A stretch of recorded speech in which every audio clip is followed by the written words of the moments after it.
And here we go, ladies and gentlemen. It is Tuesday, January the 10th, 2012. You're listening to today's edition of the Ugly Truth Podcast. And I guarantee, folks, after you hear what we have in store for you today, you will agree with me that it is a fine podcast. We have a very special guest. We are all honored, but especially I am honored to have him on. I've been following his work now for many years. In fact, I can remember specifically the moment at which I first crossed paths with today's guest. It was in Washington, D.C. I was at the reunion of the USS Liberty veterans, and a good friend of mine, a Muslim, a Pakistani Muslim, drove all the way down from New York just to see me and handed me 2 DVDs.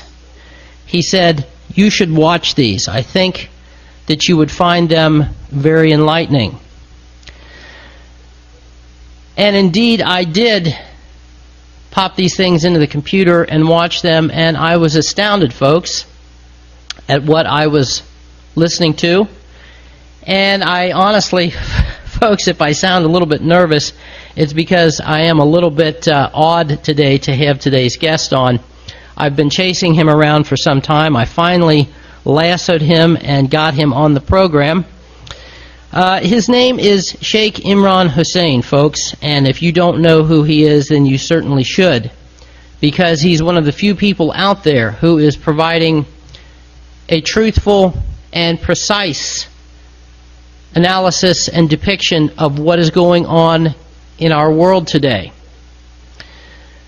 The reason why I asked Sheikh Hosein to come on the program is because he never fails to amaze me with whatever analysis he is giving on any particular topic, whether it is Islam, whether it is Christianity, whether it is how Jesus and his Mary are depicted in the Islamic religion, whether it is the Arab Spring.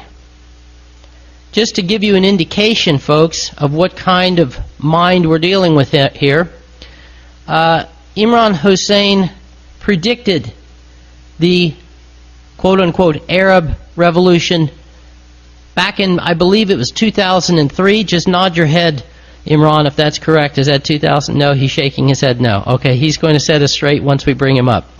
Okay. Nevertheless, he did predict it, and he has predicted it very accurately as the fraud that it is. Now, before I bring him up, folks, I'm going to set the stage here a little bit.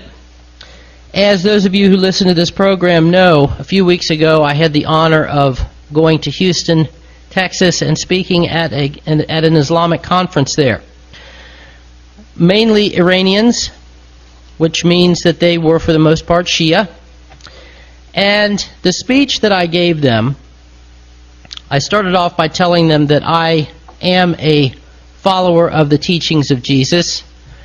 I had to stipulate that. I did not want to call myself a Christian in their presence, folks, because so many people calling themselves Christians have murdered so many innocent people, whether it's been in Iraq or Afghanistan, or have allowed or facilitated the murder of innocent people in Gaza, the West Bank, Lebanon.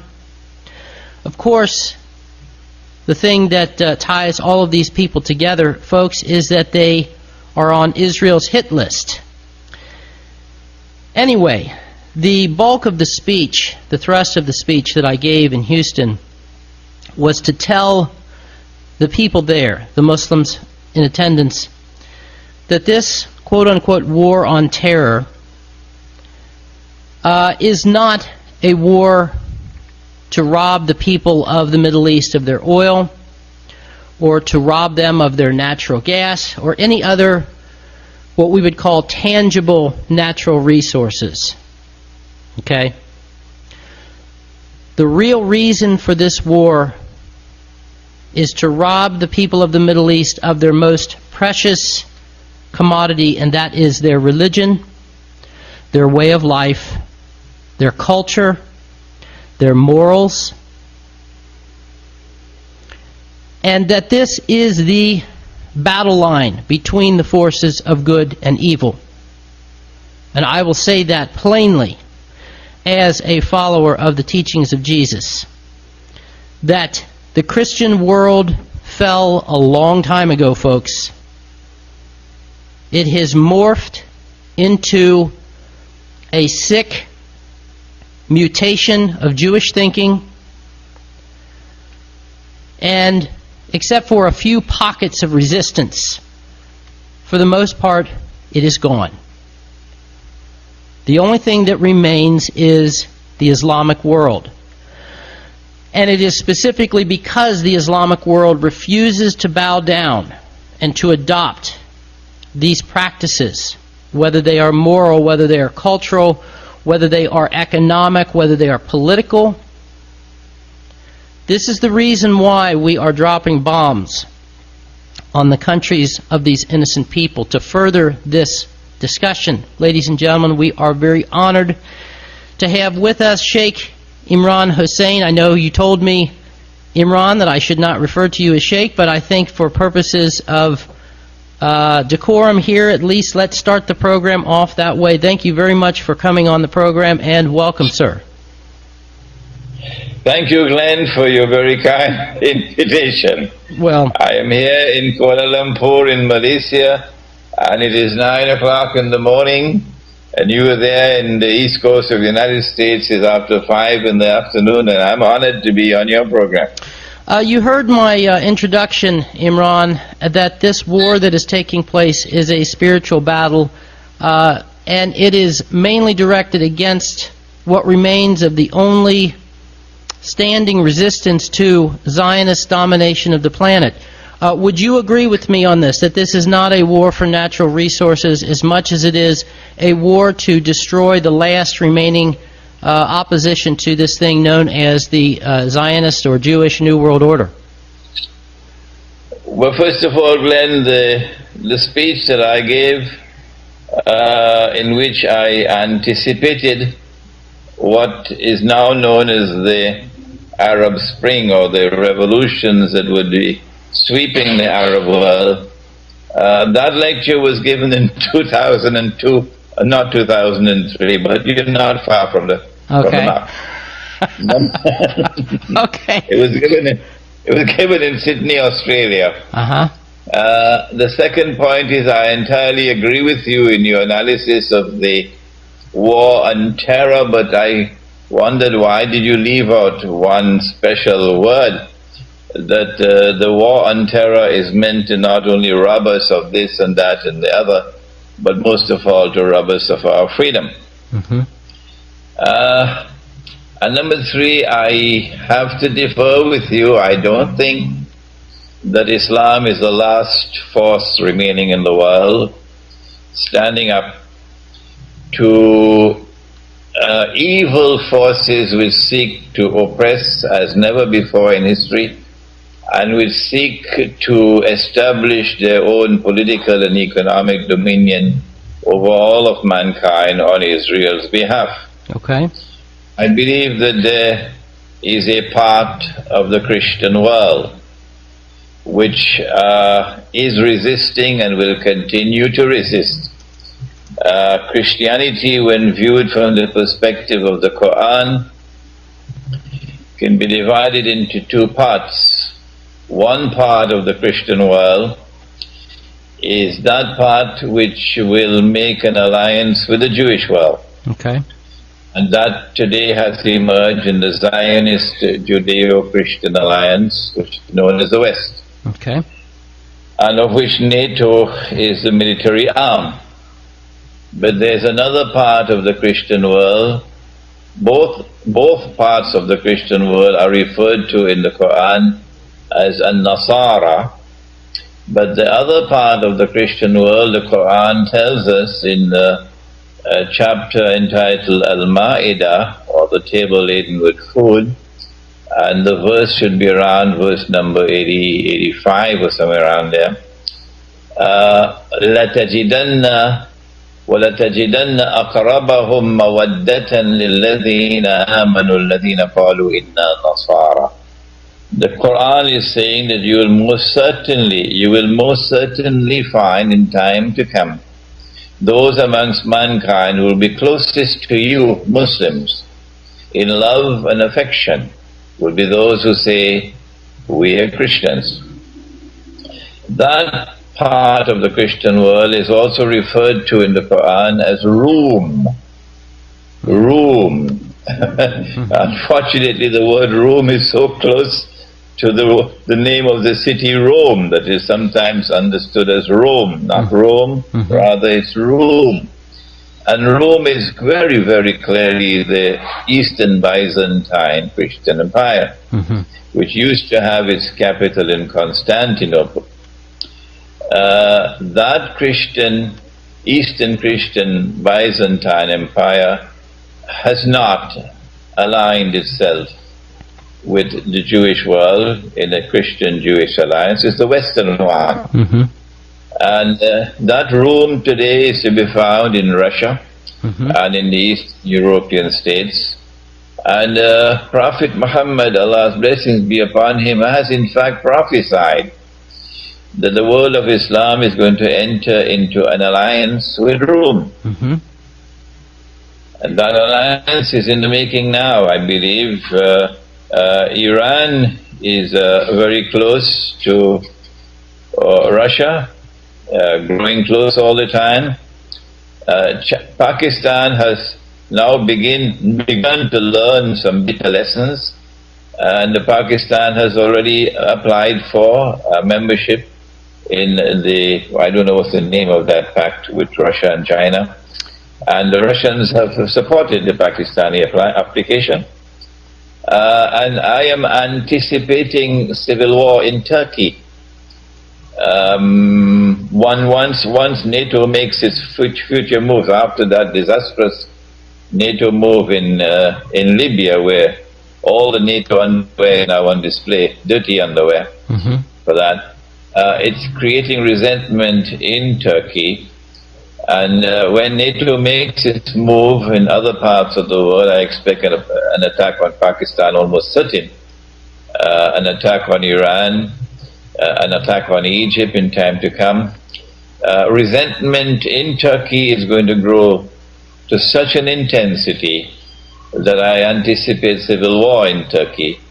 And in that civil war, the side which is opposed to NATO is going to enter into an alliance similar to Iran and Pakistan with Russia, with the Russian-led alliance. And so I don't think that we can conclude that Islam is the only force left in the world today, standing up to Zionist oppression, but rather that there is a second force clearly discernible from the Quran, and that is the Eastern Christian church known as Rome. And thirdly, amongst the rest of mankind, we see people with the kind of integrity and courage of Hugo Chavez in Venezuela and the Venezuelan masses who support him, and people like Evo Morales in Bolivia and the Bolivian masses who support him, and in other parts of Latin America. So it is not an entirely lost cause, and we are not alone. Well, as a Christian, I'm certainly glad to hear you say that, because it looks pretty bleak from where we are sitting here in the United States, particularly. The moral and political situation just continues to break down. I'm sure that you've been following the news coming out of the primaries for the Republican nomination, and at least at this point, all the front runners are people who have already sworn themselves over to the side of Israel, over the side of war. The American people, and again, I have to base most of what I'm saying here on the fact that I am living in the United States, and I can only judge based upon what I see in my immediate surroundings. The people in the United States, when it comes to understanding their world, where it is going, how it is falling apart and breaking apart, they have absolutely no knowledge of this, awareness of this whatsoever. Their country is bankrupt because of these wars, morally bankrupt, of course, because of the control of mass media and by extension control of our culture. by a certain group of people who have already demonstrated themselves to be adversely against us and our interests. But at the same time, I can see what you're saying with regards to the Eastern Christians. However, I have been to Europe. I have seen what it is like. Morally and culturally, they are in much the same situation that we are. Their banking system is still hooked up or hinged to the same type of Jewish banking system that we have here in the United States. So, in your estimation, Imran, how is it that the East is going to deliver itself from the jaws of death? Is it going to be because it throws its fortunes in with the Russians? Well, I was not speaking of that part of Europe which can be described as Western Europe. I was speaking of that part of Europe which better be described as Eastern Europe, where you don't have the Roman Catholic Church and the Protestant Church. Rather, you have the Eastern Orthodox Christian Church. In order for us to answer you, I think we have to take our discussion to a deeper level now. Okay. And that is to try to fathom the reality of one of the most mysterious events which has ever occurred in human history, and that is the emergence of what is now called modern Western civilization. It is an absolutely unique event in all of human history. It cannot be explained with the normal tools of political and economic analysis. There is nothing there in the data which can explain the emergence of this civilization. It is not, we are not experiencing just a clash of civilizations between Islam and the West. I think it's much more than that. There is the need to fathom the reality of modern Western civilization, which for the first time in human history seeks to establish its dominion over the entire world, over the entire landmass, over the sea, over the air. Probably in the 1940s, the famous British historian Arnold Toynbee published his famous book entitled Civilization on Trial. It's a good book to read. And in that book, this famous historian looked across the ages and looked into the future and wrote these memorable lines that modern Western civilization has an agenda to establish its total dominion over all of the world, the land, the sea, the air. And this is precisely what we are witnessing, and we have been witnessing for a long time.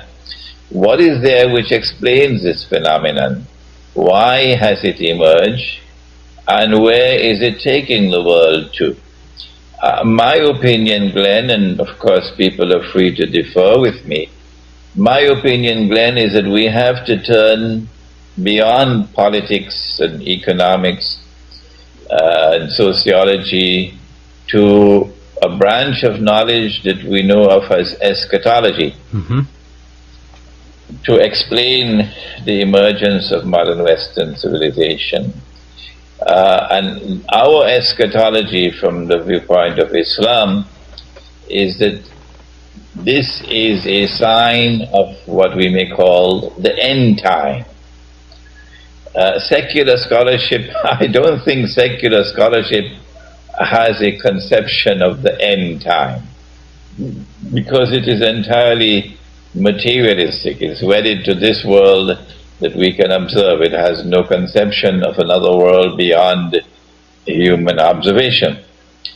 But from the viewpoint of religion, we have a conception of an end time in which history is going to end. The end of history is most certainly not the end of the world. We have a conception of the end of the world where everything, including the Statue of Liberty, will be turned to ashes. Everything will be transformed, and we will then be, and thank God for that, thank God for that, thank God for that. Everyone will be resurrected, and then you will have to answer for even the minutest act that you perform. The minutest act of goodness and of virtue, and of resistance to oppression, all the tears of the African slaves, the innocent African slaves who labored and toiled in the Americas, all their blood and all their tears will come forth on that day for justice. All the blood and the tears of the innocent Indian people who lived in the Americas and who were butchered like cockroaches, they also will re-emerge on that day. And every act of evil will have to be accounted for. That's the end of the world. That's the judgment. On our perspective, there is another end, which is the end of history. And that comes prior to the end of the world. And the end of history will witness the final confrontation between the forces of truth and falsehood, the forces of justice and injustice and oppression. And the perspective of religion is that history cannot end without the triumph of truth over falsehood, and thank God for that. That end of history comes when Jesus, the Son of Mary, returns to the world. The Quran is clear. The Quran is clear that when they claim that they killed him, and they boasted of it, and they claimed that they crucified him, and they boasted of it, and if it was not there in the Quran, they'd arrest me for anti-Semitism.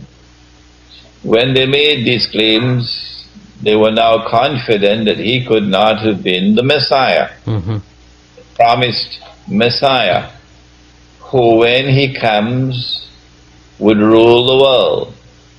And since the promised Messiah would be a prophet sent to the Israelite people, they assumed that with his advent they would once again rule the world.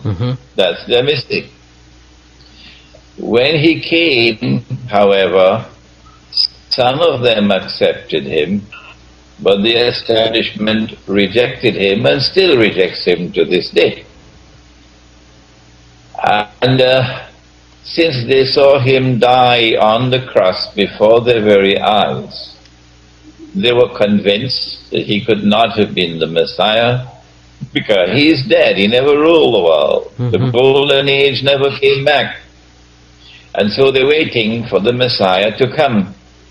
And at this point in time, Netanyahu is not the most important person in Israel. All of Israel is waiting for the Messiah, who they assume is just around the corner. But our Prophet told us that Almighty God created a being, and to use computer language, programmed that being to impersonate the Messiah. The divine wisdom at work in such a wonderful way. And that false Messiah would take them for a ride. He would deceive them into believing that he is indeed the true Messiah. And in order for him to successfully impersonate the true Messiah, the Son of Mary, then the false Messiah would also have to do a number of things. He would have to liberate the Holy Land for the Jews, which is under Muslim rule. And he's already done that. He'd have to bring the Jews back to the Holy Land to reclaim it as their own, 2,000 years after they were expelled. And he's already done that. He would have to restore a state of Israel in the Holy Land and get them to believe that this is Holy Israel of David and of Solomon. And he's already done that. And he'll have to cause that Israel to grow to become a superpower. He's already done that. Israel is today controlling the American Congress. Today, Israel controls Obama. And he's already done that. And he'll have to cause that Israel to become the ruling state in the world, in the sense in which Britain was once the ruling state, and then the United States replaced Britain as the ruling state, in the bad sense of the word. Israel will have to replace the United States and become the third and final ruling state of this stage of history, the end of history. And we are about to witness that. Modern Western civilization emerged in history in this context as a creation which was designed to facilitate the movement towards that end of history in which Israel will establish its political and economic dominion, first of all over the Arabs, and that's the wars on the Arabs are taking place now, and then over all of mankind. And at that time he will emerge in Israel, ruling over Israel. He would be a Jew. The Christians know him as the Antichrist. I think you referred to him as the anti-Messiah. No, someone else. Antichrist. Antichrist, yeah. No, someone in Mexico wrote to me, a very famous man in Mexico, let me not mention his name, and he referred to him as the anti-Messiah. So my view is that we are probably not more than about 20, 25 years away from that event, when this man who the Prophet Muhammad described 1400 years ago, he would be a Jew, he'll be a young man, indicating that the young people are going to rule the world tomorrow. And he would be powerfully built, he'll have curly hair, and from Jerusalem he's going to declare that he is the Messiah, because he won't be. It is at that time when he declares that he is the Messiah, and he's taken all the Zionists for a ride, and more importantly, he's taken the Oriental Jews for a ride. Not the European Jews who are not Semitic at all. They don't even have one blood, one drop of Semitic blood in them. It's Oriental Jews who are Semites. It is at that time, and not one moment before, it is at that time that history is going to witness this phenomenal event that universities don't talk about, the return of Jesus, the Son of Mary, who will then dispatch the false Messiah into a state of non-existence. So the false Messiah is not a human being, he's not an angel, he's not a jinn, but he's going to appear in the form of a human being. Angels can appear as human beings, Gabriel did. The jinn can appear as human beings, and so the Antichrist is going to appear in the form of a human being. And this kind of cosmology is not at all taught in universities. So the modern educated mind has no knowledge of this.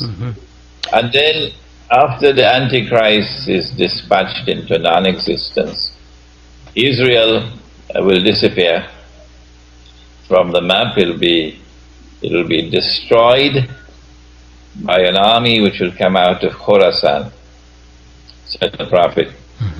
God bless. And Khorasan, Afghanistan is the heart of Khorasan. It's the one part of the world that modern Western civilization has never been able to colonize. Never.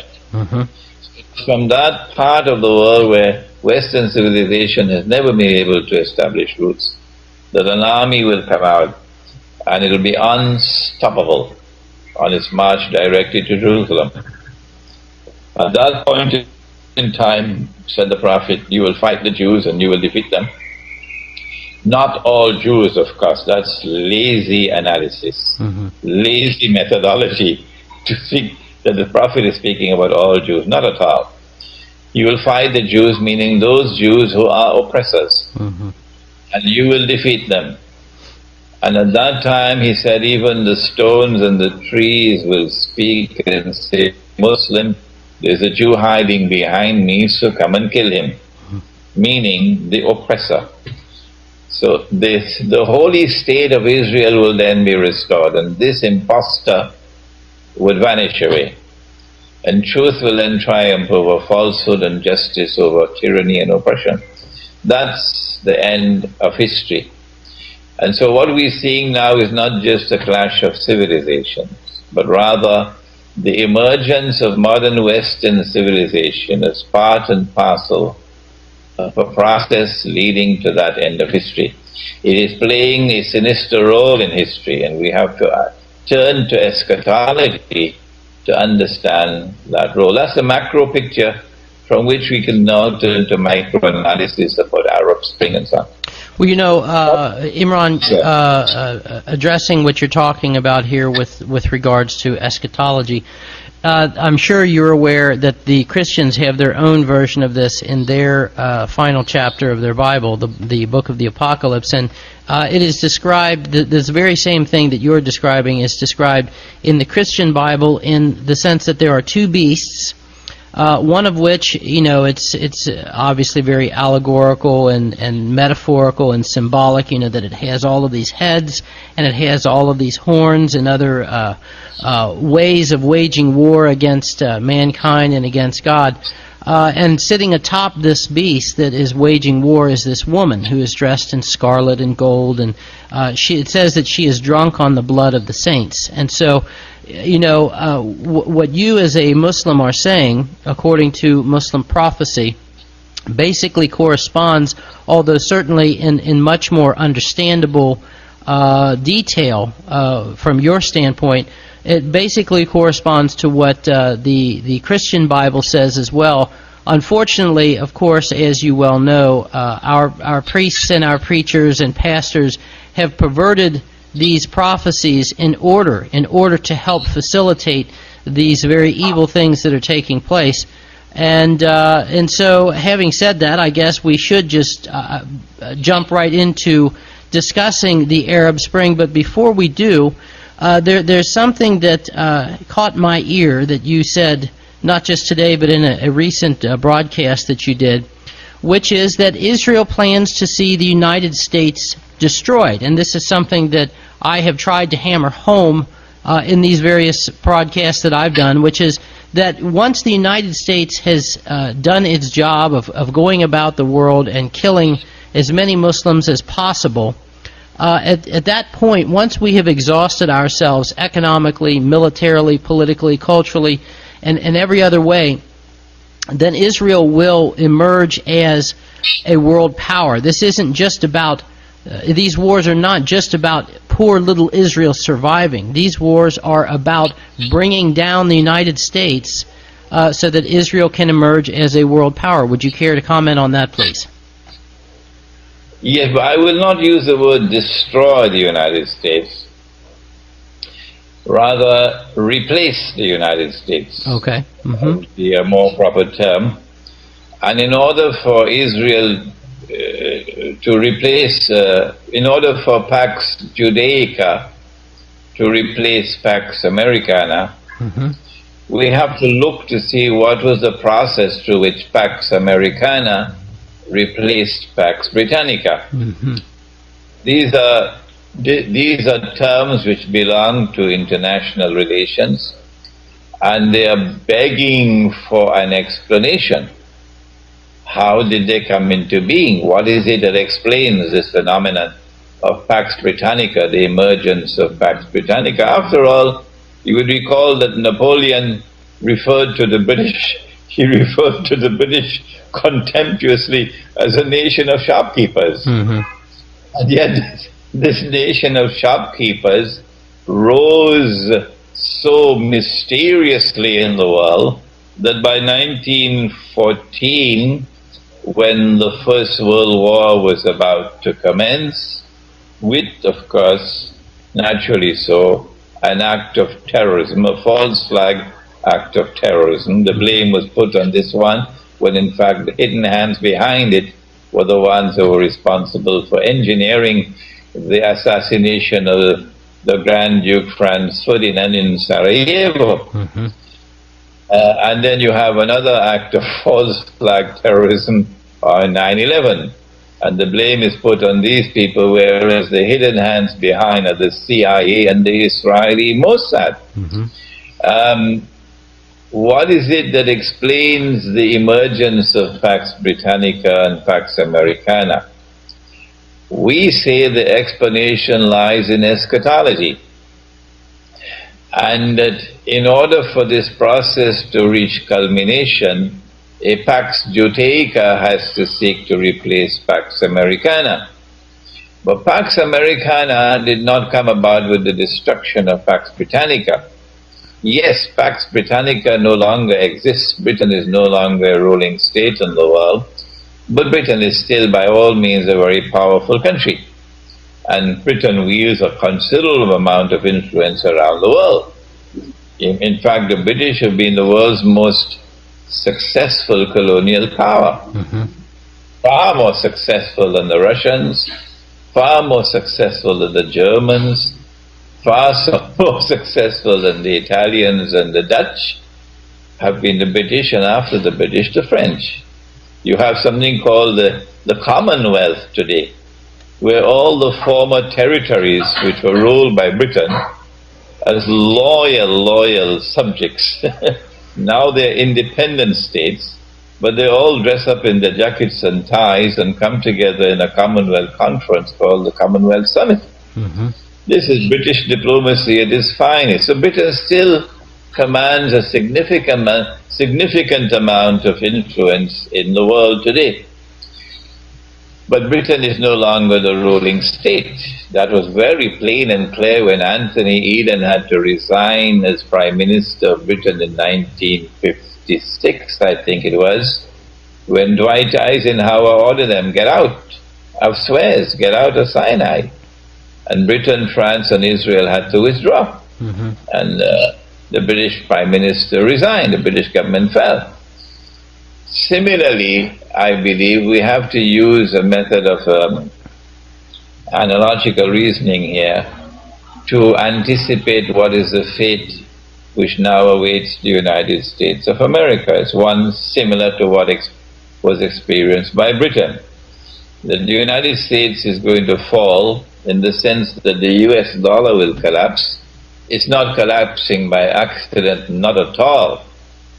The United States is experiencing a planned and an incremental, deliberate demolition of the US dollar. And it is taking place in order that the US economy would also collapse. United States, the white Americans are going to lose a large portion of their wealth. Black America hardly has anything. But more than that, I am anticipating, because of my eschatological analysis, that the United States has to be tricked or trapped in a military adventure in which it is going to face defeat. And that in the same way that Britain was facing defeat in 1917, was it? Britain was on the verge of defeat. The German submarines had marooned Britain, and I think Britain had about 2 weeks left of food. It was at that time that the United States intervened in the war, and eventually Germany was defeated. It was then plain and clear that the process of transformation, of change, was on the way from Britain to the United States as a ruling state. And then, of course, after that came Bretton Woods, which formalized the transfer from the sterling pound to the US dollar. And then came, as I said, 1956, with the humiliation of the British lion, with his tail between his legs. So perhaps, Glenn, perhaps we're going to see the same phased methodology, but perhaps it's going to be accelerated. With the US dollar, well, the US dollar is already collapsed. I believe it's in ICU in some hospital in Manhattan. But perhaps with an attack on Iran, you would see the price of oil escalating and the price of gold escalating, and of course that will imply the falling value of the dollar to such an extent that I believe the US dollar is going to be demonetized. You can't use it as money anymore. And they will replace it with something else which they probably have in place already, which will have a fraction of the value of the present dollar. And as you change your old money for the new one, you're going to lose a large portion of your wealth. I anticipate riots in the United States when this happens, and a lot of hatred and a lot of hostility against Jews. But the media is going to try to put the blame on Muslims, and the media is going to try to put the blame on a certain black man in the White House. Convenient to have it's convenient to have a black man in the White House at such an event when the U.S. economy collapses. Sure. What could be the trap for the United States? I find it very, very, very interesting indeed that at just that moment when the United States seems resigned to the fact that it cannot prevent Israel from launching an attack on Iran, the United States understands that an attack on Iran will immediately provoke Iran to attack American troops in Iraq. And the United States will not have a single friend left in Iraq.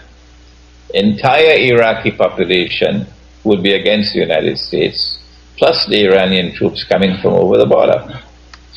That would be a hopeless situation. The United States is going to face such a situation in Iraq, with body bags being flown back to the United States, and American people rising up, that what they did, very, very interestingly so, is just pull out of Iraq suddenly, overnight. They're out of Iraq, indicating that they are anticipating a situation where they could face military defeat in Iraq. Of course, they cover this up now by sending troops to Israel as a cover-up. But the fact is that they are out of Iraq because they will not be able to stand up to Iran in a ground war. And there's just that many people you can kill from the air, after which the whole world will turn against you. So you can't win the war from the air. You have to face a ground war. And they don't want to face a ground war against Iran in a situation where nobody will support them. Nobody. You see? So they have escaped from defeat in Iraq. They're out of that trap. Well, then where could the other trap be? I can be wrong, Glenn, but I believe that Israel would want Iran to retaliate by taking Bahrain. Israel will certainly not want to deliver a knockout blow to Iran, not at all. Israel will want to deliver a blow to Iran sufficiently strong to provoke war, and to provoke a series of war, but to keep Iran still strong. Because the strike on Iran is meant to deliver a number of things to Israel, ultimately the rule over the world. So you have to provoke a number of wars. So if Israel can entice Iran into taking Bahrain, the island of Bahrain, that will pose an immediate threat to Saudi Arabia. There's a causeway between Bahrain and Saudi Arabia, you can drive over. And at that time, I believe, in fact, I already believe that Saudi Arabia and Israel are in very intense secret alliance. And both Saudi Arabia and Israel are planning the fall of the United States. So Saudi Arabia will then call on the United States to come in and intervene to save the Saudis. And the Zionists in the US Congress are going to make sure that Obama and the US armed forces cannot stop them. And so US forces will enter into Saudi Arabia against their will, really, to save Saudi Arabia. But when they come into Saudi Arabia to save Saudi Arabia, I think the plan is for Iran to give them a sound beating. I think that's the plan. The Saudis want that to happen, and the Israelis want that to happen. And when the United States has been sucked into the trap, on the verge taking a good beating, the only force in the world who can then intervene to save the United States would be Israel. Right. And similarly, as the only force in the world that could have intervened to save Britain was the United States. And so history will repeat itself. That's the microanalysis.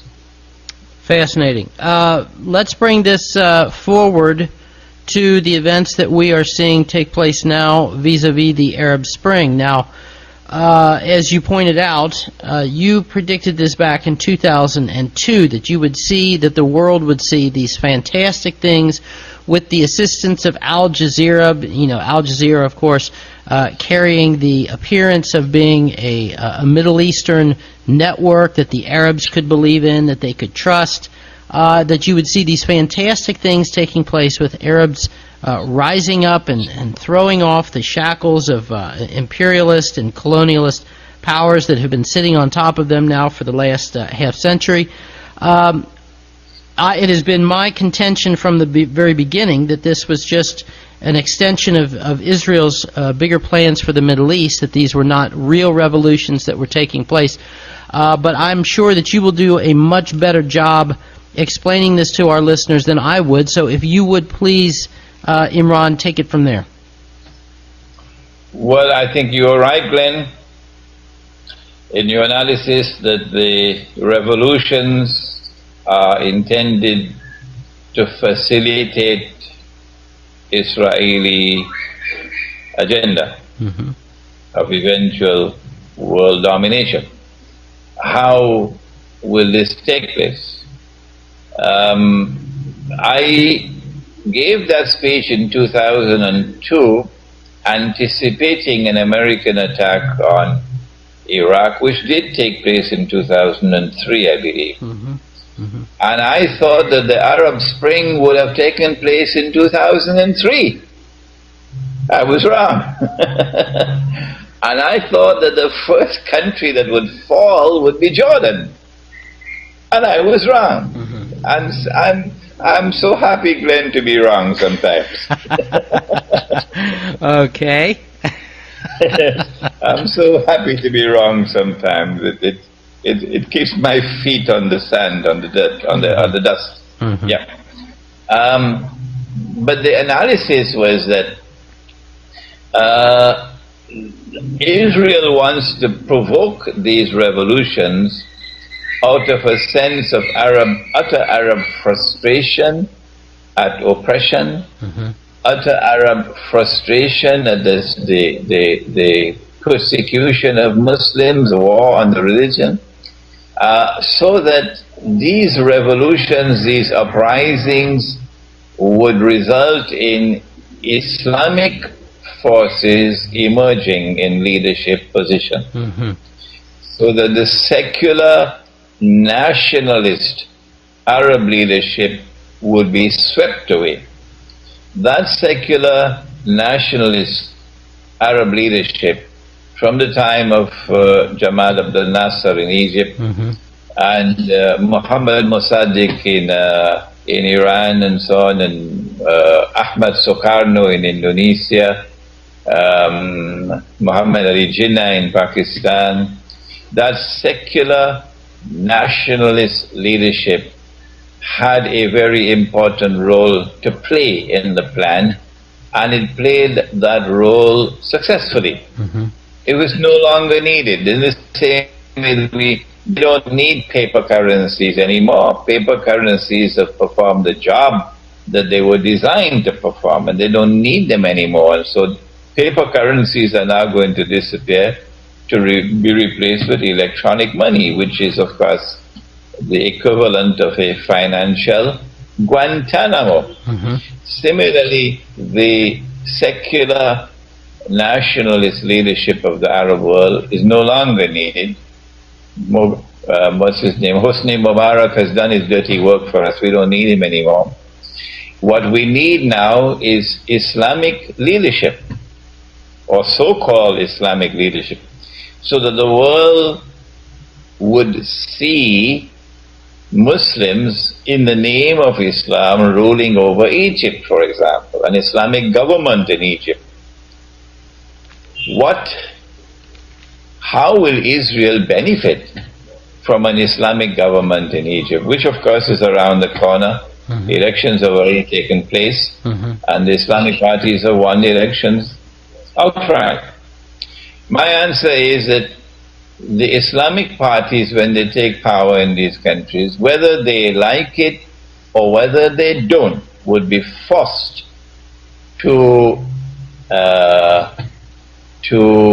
increase vocally and tangibly mm-hmm. their support for the Palestinians. Yes. And in particular for the plight of the people of Gaza. Mm-hmm.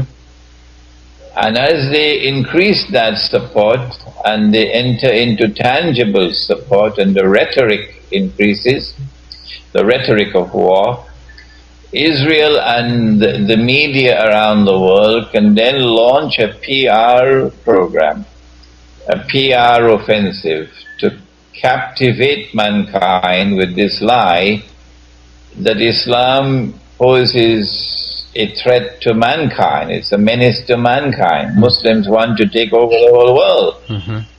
And Israel is in mortal danger.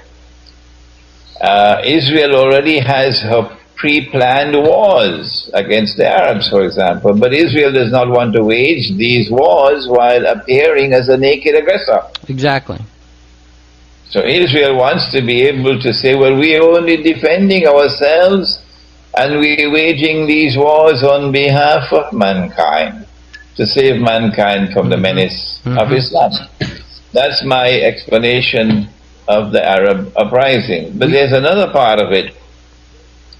There's another part of it, and that is that, and I am actually mentioning this for the first time in your program, Glenn, mm-hmm. That Islamic political theory is one which recognizes divine sovereignty over the state. Western political theory, the modern state, has rejected divine sovereignty. Sovereignty now lies with the people. Mm-hmm. And the modern constitution around the world recognizes sovereignty of the state residing with the people. And that supreme authority and supreme law resides with Parliament, not with God and His Prophet. And these Islamic parties in the Arab world and elsewhere are monstrously misguided, pathetically misguided, and finally sorrowfully misguided, that they do not have an understanding of Western political theory. Mm-hmm. And they foolishly, Glenn, I'm sorry to be using this harsh language, but the walls are falling down, Glenn. The fire is consuming the house. I have to use the language now. Mm-hmm. They very foolishly take an Islamic movement and transform it into a political party. Mm-hmm. With slogans and with party symbols, and then fight elections. Mm-hmm. Elections in which the population is recognized to be a conglomeration of individuals. Mm-hmm. No, God didn't create us as individuals. No, He has more wisdom than that. The divine wisdom never created us as a world of individuals. Mm-hmm. No. Divine wisdom created us as a world of nations and tribes. And once we were nations and tribes, there was more cohesiveness in society. Today, society is falling apart. We are living in a world that is disintegrating mm-hmm. socially. Mm-hmm. And the political system is one in which the unit of the state would not be the individual. Mm-hmm. No. The unit of the state is the nation of the tribe. The nation of the tribe conducts its consultations within the tribe in a very refined way, in which age and maturity and wisdom and experience have precedence over youth and over inexperience. And you can't buy elections. No, you can't use glitz and glitter and pomp and the news media to brainwash people to vote for this one or that one. Not in this political system. Mm-hmm. And so the nation and the tribe and the clan will hold its own internal consultations on matters pertaining to political leadership. And then the nation or the tribe will become the unit of the state. And that unit of the state will then express itself in the decision-making process, through which the leadership is established or the leadership is replaced. That political system not only establishes stability, political and social stability, but sustains that stability. And this one has only created wars and conflicts and rivalry and tribal rivalry and bloodshed and murder all over the world. Mm-hmm. And of course the corruption of the political process. So the Islamic political parties in Egypt and in other parts of the Arab world are monstrously misguided and sorrowfully misguided in this process of theirs in which they register themselves as a political party and fight the elections. And the Western world has succeeded and is continuing to succeed in its plans to subvert Islam in this way. Mm-hmm. There's more to the analysis, but I feel I'm taking too much of your time. Well, actually, I promised to only keep you captive for an hour, but I do want to bolster what you said, because particularly in the case of Egypt, we had the head of the IDF just last week giving a speech at an Israeli high school, where he was doing his usual business of reminding the students that they are approaching military service age and not to forget to sign up, and put on their uniform. But he also said something very important. He said that the Arab Revolution, the Arab Spring, has been a quote-unquote disaster for Israel, and it has brought us back to the situation that existed in 1967. Well, to anybody who has not studied the history of what took place, that may not make much sense. But to those who know what happened in 67, which is that Israel set up a situation where she was being threatened on all sides by Egypt, by Jordan, by Syria, and then, of course, Israel preemptively launched military operations against these countries for the sole purpose of stealing more land. And so what Benny Gantz was basically doing was choreographing to the entire world that Israel is setting up, through the use of these Arab revolutions, is setting up the same situation so that she can, as you said, Imran, so that she can go before the world blameless and say, we're only defending ourselves. We're just trying to protect ourselves against these bloodthirsty Muslims. You can't reason with them. They just hate us because we're Jews. And as you pointed out, very important, Imran, Israel wants to be able to take the credit for having, quote-unquote, saved the world from radical Islam. Yes, I believe you're correct there, Glenn. This is the art of deception, the diplomacy of deception. But truth must triumph over falsehood at the end of the day. And so there's my voice and there are other voices. We may be small voices, but the Lord above can cause this voice to reach many and open the hearts and open the minds of many to understand the reality which is so different from their parents of what is now taking place. Yes, and I agree with you, Imran. As the Quran says, they plotted, but God is the wisest of all plotters. And as far as I'm concerned, they can make their plans and they can do their evil, but at the end of the day, the Lord who created all will have the final word, the final say on everything. And in the meantime, all I can say is that it has been a great privilege and honor to take part in this fulfillment of what you have described as Islamic prophecy, that there will be some Christians and some Muslims who get together against the forces of evil. I feel that this program has been a very small but a very important step in helping to bring that about. Glenn, I would like to conclude by thanking you for your kind invitation to be on your show and to enter into the record my appreciation and my sense of honor that I was privileged to speak with someone who describes himself as a friend of Islam. Not all of mankind can be brainwashed with the propaganda offensive against Islam and the war on Islam that is raging around the world today, and in which television and radio and newspapers are playing the most prominent and evil role. And I do hope and pray that this broadcast of yours will reach the minds and the hearts of many around the world who similarly will take the same position towards Islam that you have taken, which is one of integrity. And I pray that there may be blessings for you in this. Thank you, Ben. If you would please, sir, just sit tight for a second. I am going to close out the program, but I want to talk you off the air.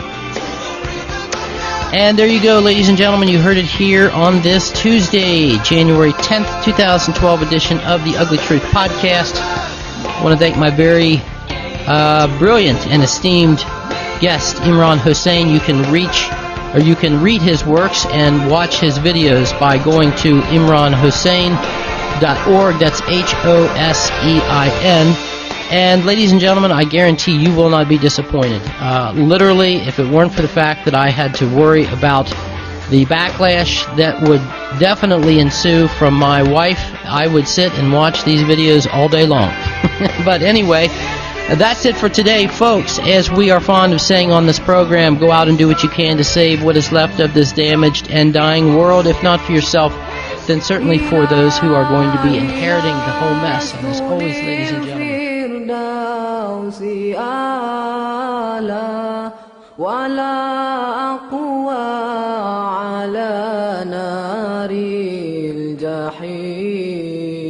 Allah fahab li taubata waghfir dhunubi fa innaka ghafiru dhanbil azim ilahi lasdu lil firdausi ahla wala